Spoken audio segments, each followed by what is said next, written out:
ઓમ ગણેશ હર હર મહાદેવ જય માતાજી. યા દેવી સર્વભૂતેષુ માતૃરૂપેણ સંસ્થિતા નમસ્તસ્ય નમસ્તસ્ય નમસ્તસ્ય નમો નમઃ.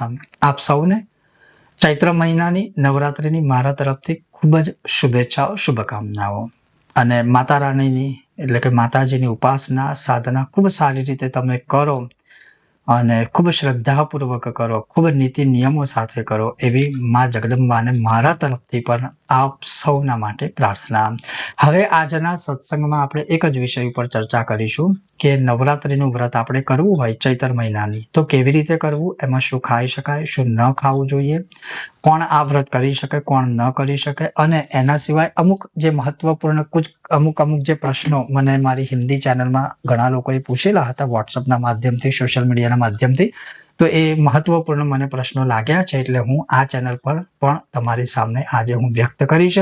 જો તમને આજનો આ સત્સંગ વિડીયો પસંદ આવે તો લાઈક કરજો, શેર કરજો, ચેનલ પર નવા છો તો સબસ્ક્રાઇબ અવશ્ય કરજો. તો ચાલો સત્સંગ શરૂ કરીએ. તો સૌથી પહેલા પ્રશ્નોની આપણે વાત કરીએ તો ઘણા લોકો એવું માને છે કે તમે એકવાર જો નવરાત્રી વ્રત શરૂ કરી એટલે તમારે 5 વર્ષ, 7 વર્ષ કે આખી જિંદગી સુધી કરવા પડે, તો એવું કોઈ શાસ્ત્રમાં નથી લખેલું. હા, તમે તમારી કોઈ મનોકામના પૂર્તિ માટે બાધા રાખી હોય, જેમ કે એક ઉદાહરણ આપું છું કે કોઈને સંતાન નહોતું થતું, એને સંતાન માટે માતાજીની કોઈ બાધા રાખી કે જો મને સંતાન થશે તો હું 5 વર્ષ સુધી ચૈત્ર નવરાત્રિના વ્રત કે ઉપવાસ બધું કરીશ. તો આ બાધા થઈ તો તમારે કમ્પલસરી 5 વર્ષ કરવા જ પડે, એમાં પછી કોઈ છૂટછાટ હોય નહીં.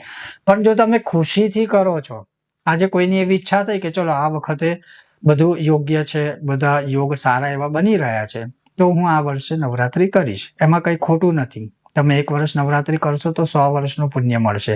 તો કહેવાનો અર્થ એવું કોઈ મગજમાં ગ્રંથિ ન રાખવી કે તમે એકવાર શરૂ કરી એટલે તમારે પેઢીઓ સુધી કરવું પડશે, એવું કશું જ નથી. બાધા હોય તો કમ્પલસરી છે, હું સાથે એ પણ કહું છું. તો આ એક પ્રશ્ન તમારો સ્પષ્ટ થઈ ગયો. બીજા નંબરમાં કે આ વ્રત શું ખાઈને કરી શકાય, કેવી રીતે કરી શકાય? તો આ વ્રત અનેકો પ્રકારે થાય પણ મુખ્ય 4 પ્રકાર છે. એક પ્રકાર પહેલો એવો છે કે જલાહાર, એટલે ફક્ત તમે જળનો આહાર એટલે કે જળ પીને, ખાલી પાણી પીને 9 દિવસ સુધી વ્રત કરી શકો અથવા તો દૂધ પીને કરી શકો છો. બીજા નંબરમાં છે કે તમે ફળાહાર. ફળાહારનો મિનિંગ શું થાય? ફક્ત ફળનો આહાર, પછી સાબુદાણા, રાજગરો, મોરિયો ને પછી ફરારી પીઝા, ફરારી ઢોસા ને પછી જાતનું બધું નવું રોજ નીકળે છે, આપણે કાઢીએ છીએ અને એક ઓપ્શન શોધીને ખા કરીએ આખો દિવસ પેટ ભરીને. એનાથી કોઈ માતાજી ખુશ ના થાય, કોઈ રાજી ના થાય. એટલે એ ફળાહારમાં નથી આવતું, એ તો આપણે ફરારી બનાવી દીધું છે. એટલે ફરારી શબ્દ કે ફરારી નામની વસ્તુ કોઈ જગ્યાએ નથી, આપણે બનાવેલી કે આપણે રચેલી વસ્તુ છે.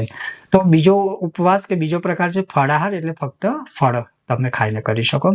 ત્રીજો જે એનો પ્રકાર છે એ છે નક્ત ભોજ. નક્ત ભોજની અંદર શું હોય કે સૂર્યાસ્તથી 24 મિનિટ કે 12 મિનિટની આસપાસનો સમય અથવા આપણે સૂર્યાસ્તના 1 કલાક પહેલા આપણે જમી લેવું જોઈએ, જે આપણું વિજ્ઞાન પણ કહે છે ને આપણામાં તો જ્ઞાનમાં વર્ષોથી લખેલું છે.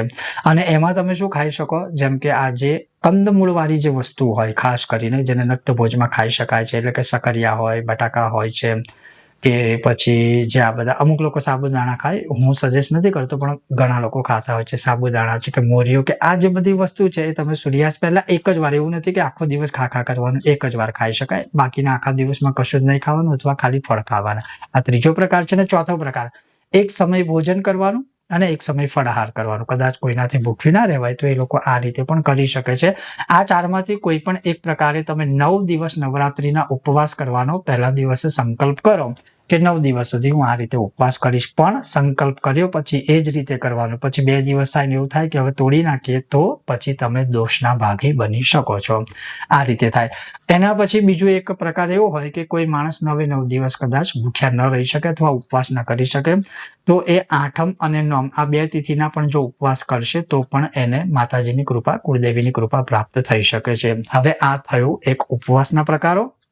હવે જ્યારે તમે આ નવરાત્રીનો ઉપવાસ કરો ત્યારે ખાસ ધ્યાન રાખજો, લસણ છે, ડુંગળી છે અથવા જે તામસિક આહાર હોય, ખાસ કરીને ઘણા લોકો મરચા કે ચટણી ને બધું લસણની ચટણી નાખીને બધું ખાતા હોય છે. એટલે પોતે જેટલું તામસિક ખોરાક લોકો ખાવા માંડ્યા છે એટલા એમના મગજ પણ તામસિક થવા માંડ્યા છે. નાની બાબતમાં પેલું કહેવાય ને કે આમાં જ્વાલામુખીની જેમ ફાટી જતા હોય છે નાની નાની બાબતમાં. એટલે એ લોકોએ તો બહુ જરૂરી છે કે એટલીસ્ટ તમે 9 દિવસ આ બધું બંધ કરો તો મગજ થોડા બધાના શાંત થાય.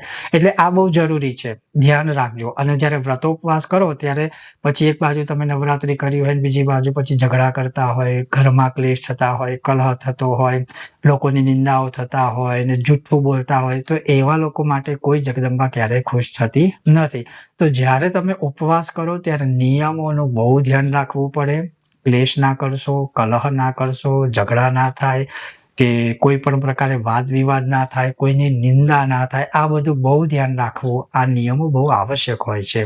પછી બીજા નંબરની અંદર છે કે જે નાના બાળકો છે એમણે ઉપવાસ કરવાની જરૂર નથી, કેમ કે એ તો સાક્ષાત ભગવાનના સ્વરૂપ છે.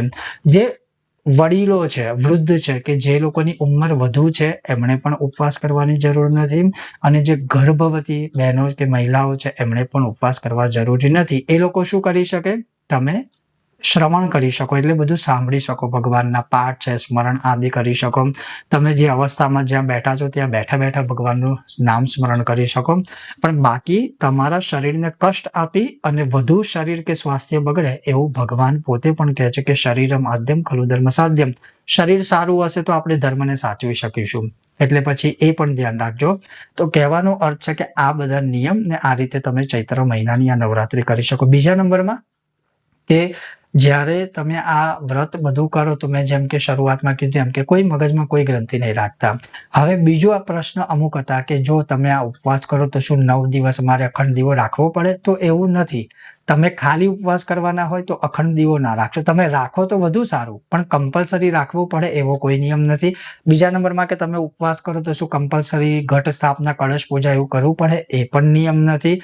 ત્રીજા નંબરમાં શું છે કે તમે ઉપવાસ કરો તો અમુક જે સ્પેશિયલ બધી વસ્તુઓ હોય એ કરવી પડે? ના, એવું કંઈ જ નથી. પણ હા, હું એટલું જરૂર કહીશ કે તમારાથી થઈ શકે તો કરજો, ના થાય તો એટલીસ્ટ ઉપવાસ એકલા પણ જો કરશો નિયમો સાથે તો વધુ સારું. ચોથા નંબરમાં પ્રયત્ન કરજો કે ભૂમિશયન કરો. ભૂમિશયન કરવો અને ઉપવાસ કરશો એનાથી પણ તમને સારું એવું ફળ મળશે. માં જગદંબાની પૂર્ણ કૃપા પ્રાપ્ત થશે. બાકી એના સિવાય ઘણા બધા અન્ય વિષય છે નવરાત્રીને સંબંધિત, જેના ઉપર ખૂબ જ જલ્દી પાછા આપણે સત્સંગ કરીશું. આ મૂળ વિષય આજનો સત્સંગ હતો કે ચૈત્ર નવરાત્રી કેવી રીતે કરવી, અથવા તો શું એકવાર નવરાત્રી કરો તો દર વખત કરવી પડે. આ અમુક તમારા પ્રશ્નના ઉત્તર મેં તમને આ સત્સંગમાં શ્રવણ કરાવી દીધા છે. જો તમને આજનો આ સત્સંગ પસંદ આવ્યો હોય, લાઈક કરજો, શેર કરજો. ચેનલ પર નવા છે તો જય માતાજી કહી, જય ગણેશ કહી, હર હર મહાદેવ કહી અને સબસ્ક્રાઇબ કરજો. ઓમ ગણેશ, હર હર મહાદેવ.